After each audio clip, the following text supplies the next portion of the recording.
I'm Todd for G66. Welcome to another Tuesday Tone Tip. On today's video, we're going to take a look at some virtual mods you can do to one of the most beloved amp models in the Axe-Fx 3, FM9 and FM3. I'm on the Brit 800 model. At the stock settings, I've paired it up with my free LTTV Mix 7 cabinet IR and a little bit of the new gold plate reverb that's currently only available on the latest public beta release for the Axe-Fx 3. If you're playing along on an FM9 or an FM3, try out the London plate at similar settings. It sounds phenomenal. So I've got this PRS DGT plugged straight into the Axe-Fx 3. You are hearing the unprocessed DI out of the Axe-Fx. And we should just hear this amp model at stock settings because you pair it with the right IR and it is instant rock and roll.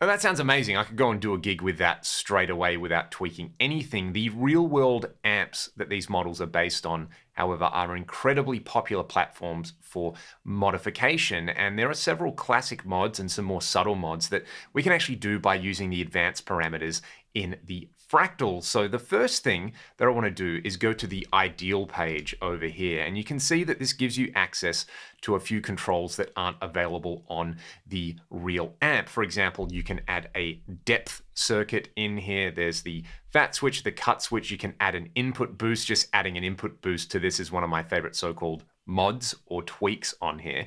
We can also go to the preamp and power amp pages as well over here, so we can do things like change the tone stack. We can add saturation, a version of the so-called Jose mod in there, and we can go to the power amp and play around with things like negative feedback, the speaker impedance, and the placement of the master volume. So the negative feedback, the placement of the master volume, and this saturation switch are three that I want to look at immediately on here, and I'm going to compare them side by side. So what I've done is I've copied this amp at the stock settings over to channel B, C, and D. In the amp block on B, I've got the saturation switch set to ideal. We can also control the amount of saturation in here, but I've just set it to the stock value of 4. On channel C over here, the saturation is off, but in the power amp section, I've set the master volume to post pi. Pi standing for PI phase inverter over here. So we're changing the location of the master volume in relation to the phase inverter. I've also compensated by turning the master volume and the level control up just a little bit. And then on channel D, what I've done is I've turned the negative feedback up a little bit. Now, you can see across all of these, I have tweaked the level control on here so that I'm not getting a volume increase or decrease because, of course, loud always sounds better on here. So let's start out by comparing the stock model with the model having the saturation switch on. This, to me, kind of adds a nice like crust and fizz to the sound. It also changes the feel of the amp model as well. So we'll start out stock and then we'll go over to channel B, which has the saturation switch on. It's the only change.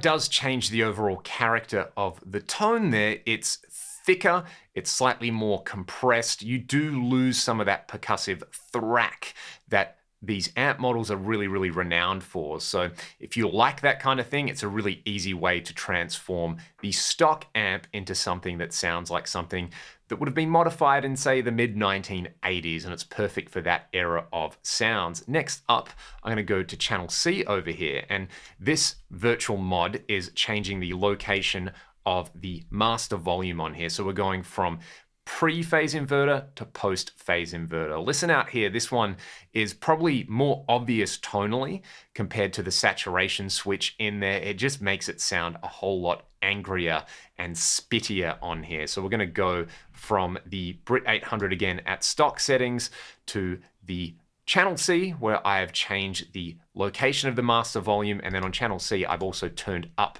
the master volume and adjusted the level in there. So now we're hearing the difference between stock and post phase inverter master volume.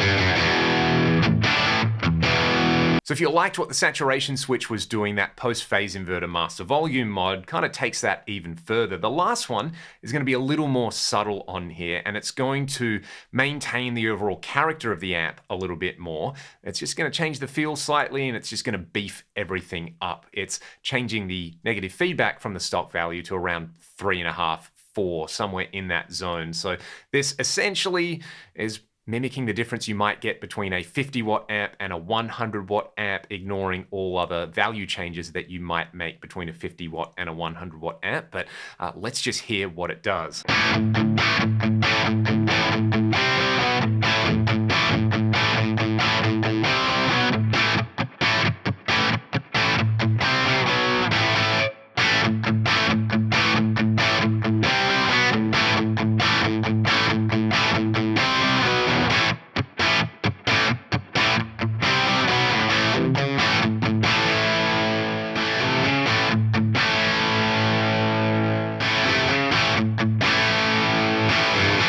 Again, if you like the overall character of the amp at stock settings, changing that negative feedback on there, to me, it just kind of gives me more of what I like about the amp and a little less of what I don't like from it. You can, of course, combine all of these modifications as well as adding things that aren't included on the real amp. Again, like the input boost, the cut and the fat switch, you can change the bright cap value on there.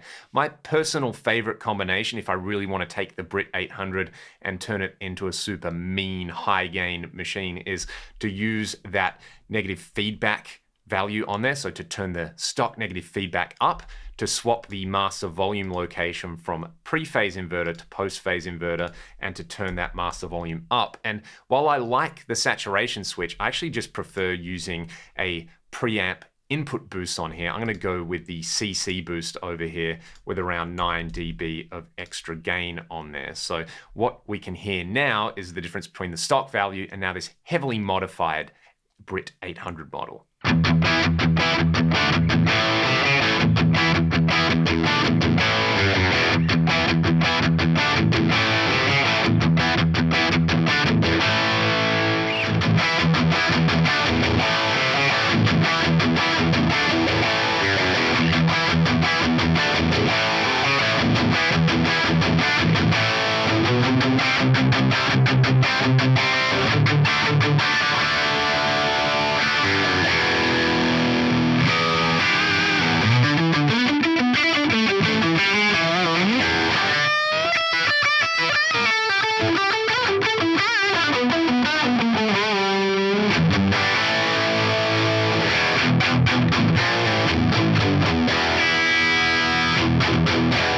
Keep in mind, I didn't touch any of the authentic controls on here, and if you don't want to make any of these mods, you can pull some amazing tones just by tweaking the controls that you'd find on the original amp. I think the amazing thing about all the Fractal units is that they give you access to these advanced parameters. And while it can seem daunting if you've never heard of any of these mods before, I would highly recommend trying these for yourself, not just with the Brit 800, but with any other amp model in there. And it's a really awesome way to customize a particular amp model or a particular preset that you've got set up to your personal preferences in there. You can do all of these, you can do some of them, you can do none of them and just roll with the stock settings. It's all part of the fun. It's all part of finding your sound on these units. And once you've found your sound, again, you can save these to the blocks library just by coming down here, hitting the little triangle and then hitting save over there. I will mention again that I have a free comprehensive blocks library that is linked in the video description if you want to check it out. There's a bunch of amp and cab models in there, which should form a great basis for starting out with just about any genre of music if you're inexperienced with tweaking. And then all of the effects blocks have a bunch of block library presets in there that you can check out. If you've got any questions, let me know in the comments section below. Otherwise, have some fun with these virtual mods, and I'll see you all next week. Cheers.